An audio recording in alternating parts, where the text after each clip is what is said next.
Is there any possibility that there's going to be a sudden arrival of a whole load of buses going down from Glasgow to Goodison Park every other Saturday?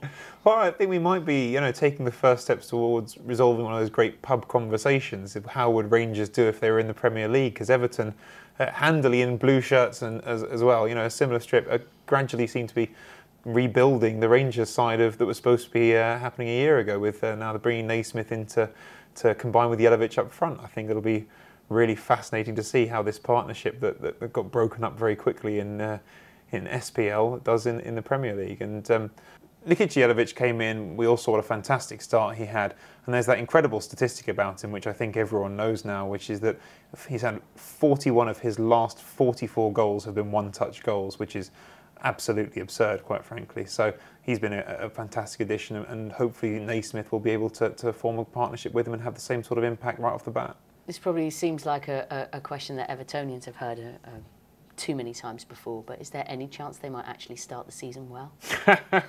That is the question, and it's a hard one to answer. I mean, I suppose they've got the same situation. It's not even like there's an obvious reason for it. I think with some teams you might say, well, there's a big disruption every summer and that's the reason why they're starting slowly. I think with Everton, actually, there's been a reasonable level of consistency, and once again you look at this squad and you don't imagine huge change. You imagine there's still a possibility Leighton Baines could move on, but other than that, they're not going to be able to spend unless they sell, and there aren't many pieces that they seem desperate to sell, having already allowed Tim Cahill to move to MLS, which I make them a wages savings. So you don't imagine there being huge turnover in that standpoint. So it's just up to David Moyes and finding the solution to whatever it is that's caused things to go badly at the start of seasons, because they finished the last campaign fantastically, and you'd like to hope for them that they can maintain that momentum. And as regards some of the younger players who've been coming through, can we expect a bit more of? Are there any particular names you're looking to see more from?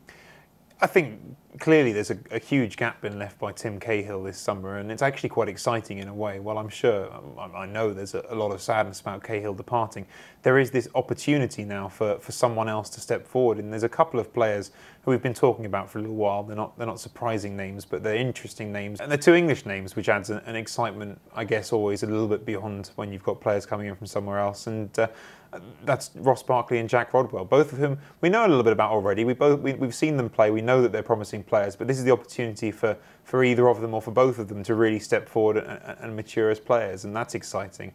And of course, on top of them, we have Stephen Pienaar coming back after a really successful loan period last season. And when you talk about Everton starting slowly last year, it was a pretty marked point of when he returned, things picked up. So hopefully that also allows them to, as we were talking about earlier, get this season off on the right foot.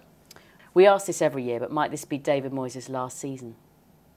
I think it's a question that will never be answered until it happens, and there's no circumstance that I see that's so massively different for him this season to last season.